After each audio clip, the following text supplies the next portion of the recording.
எல்லாம் சேர்ந்த இடங்களாக அதேபோல் தஞ்சாவூர் வரை இருக்கக்கூடியதாக பார்க்குறோம்.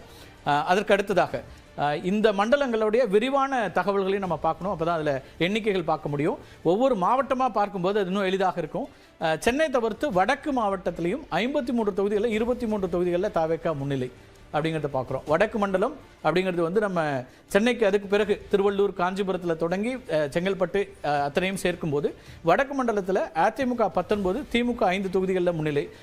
திருவள்ளூர், திருவண்ணாமலை, செங்கல்பட்டில் திமுகவுக்கு ஒரு தொகுதியில் கூட முன்னிலை இல்லை. இந்த 3 மாவட்டங்களில் திருவள்ளூர், திருவண்ணாமலை, செங்கல்பட்டு மாவட்டங்களில். அதே போல் காஞ்சிபுரம் மாவட்டத்தினுடைய 4 தொகுதிகளிலுமே தாவேக்கா முன்னிலை பெறுகிறது, வெற்றி பெறுகிறது அப்படிங்கிற இடத்துக்கு நம்ம பார்க்குறோம். சென்னை தவிர்த்த வடக்கு மண்டலத்தில் 53 இடங்கள், அதை நம்ம பார்த்துட்டோம். இப்போ மாவட்ட வாரியாக பார்க்கலாம். மத்திய மண்டலத்தில் தாவேக்கா அதிகம், இதையும் நம்ம ஏற்கனவே பார்த்துட்டோம். டெல்டா தான் அது மத்திய மண்டலம், அதை நம்ம ஏற்கனவே பார்த்துட்டோம். மாவட்ட வாரியான எண்ணிக்கையை பார்க்கலாம். மண்டல வாரியாக பார்க்கும்போது என்ன புரிதல் வருது உங்களுக்கு? இன்னும் தென் மாவட்டங்களை பார்க்கல. தென் மாவட்டங்களுடைய எண்ணிக்கையை பார்க்கலாம். மத்திய மண்டலம்னு திமுக மற்றும் அதிமுக தலா 5 தொகுதிகளில் முன்னிலை. இது வந்து திருச்சி பகுதியை மட்டும் வச்சு கணக்கிட்டு இருக்கிறாங்க. மத்திய மண்டலத்தினுடைய 19 தொகுதிகளில் 9 தாவேக்கா முன்னிலை. இந்த மண்டலங்களாக பிரிக்கிறதுல நம்ம டீம் வந்து தனியாக ஒரு செயல்பட்டு இருக்கு நினைக்கிறேன். இதில் வந்து நம்ம ஒட்டுமொத்தமாக 41 இருக்கும், அதை 2ஆக டிவைட் பண்ணியிருக்கிறாங்க. கோர் டெல்டா தனியாகவும் மத்திய மண்டலம் தனியாகவும் பிரிக்கிறதுல மத்திய மண்டலத்தில் தமிழ்நாட்டினுடைய மத்திய மண்டலத்தில் 19 தொகுதிகளில் 9 தாவேக்கா முன்னிலை அப்படிங்கிறத நம்ம பார்க்குறோம். எஸ், அடுத்ததையும் பார்த்துடலாம். அதுக்கு பிறகு மாவட்ட வாரியாக எண்ணிக்கை எனக்கு வேணும், மாவட்ட வாரியாக பார்த்துடலாம். மத்திய மண்டலத்தில் திமுக மற்றும் அதிமுக தலா இது நம்ம பார்த்துட்டோம். எஸ், அடுத்ததாக வாங்க குயிக்லி நம்ம வந்து பார்வையாளர்களுக்கான மாவட்ட ரீதியான எண்ணிக்கைகள் வேணும். மாவட்ட அதே போல தென் மாவட்டங்களுக்கான எண்ணிக்கையும் நம்ம பார்க்க வேண்டியிருக்கிறது.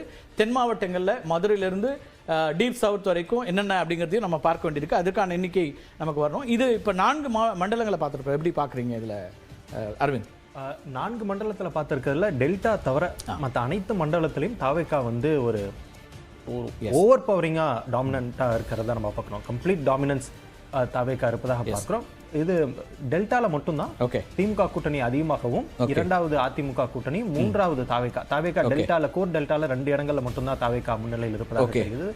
நீங்க மற்ற இருக்க 3 மண்டலத்திலையும் தாவேக்கா வந்து கம்ப்ளீட் நியர் ஸ்வீப்னு தான் நம்ம சொல்லணும். மேற்கு மண்டலத்தில் ஏடிஎம்கே ஒரு அளவுக்கு பெர்ஃபார்ம் பண்றாங்க, ஈக்குவலா பெர்ஃபார்ம் பண்றாங்க.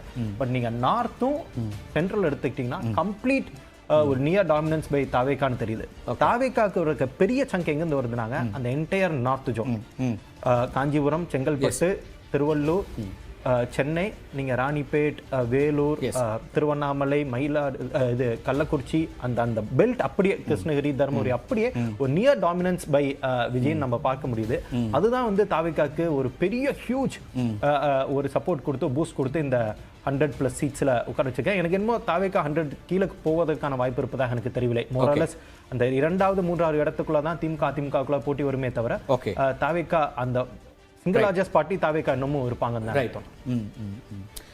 அதே போல வடக்கு மண்டலத்தை பொறுத்த வரைக்கும் அதிமுக பாமக அந்த காம்பினேஷன் கொஞ்சம் டர்ன் அவுட் ஆயிருக்கும் எண்ணிக்கையாக இடங்களாக இப்போதைய முன்னிலை அப்படின்னு பார்க்கும்போது. அதிமுகவுக்கு அவங்க சஸ்டெயின் பண்ணிட்டாங்க. அவங்களோட பேக்கிங் கம்யூனிட்டி பொலிட்டிக்ஸ் அவங்களுக்கு தாக்கு பிடிச்சிடுச்சு. இந்த தாவேக்காங்கிற ஒரு ஆன்ஸ்லாட் வரும்போது அதில் வீழ்ச்சி அடைஞ்சிருக்கக்கூடிய எடப்பாடி பழனிசாமி தான் மேலும் கடுமையான வீழ்ச்சியை சந்திப்பாருங்கிறதா எதிர்பார்ப்பா இருந்தது. ஆனால் அவர் தாக்கு பிடிச்சிக்கிட்டு பழைய வேகத்தோடு இருக்கிறாங்கன்னா அவருக்கு ரொம்ப ஸ்ட்ராங்கா இருந்த அந்த வாக்கு வங்கிங்கிறது அன்புமணி கூட்டணி மூலமா வட தமிழகத்துக்குள்ள அவர் வந்து தாக்கு பிடிச்சிட்டாரு. ஸோ அந்த வகையில் அவருக்குள்ள பாதிப்புகள் பெருசா இல்லை. பட் திராவிட முன்னேற்ற கழகத்தை பொறுத்தவரையில தொடர் வெற்றியில இருந்தவங்க அவங்கள்ட்ட இருந்தக்கூடிய அந்த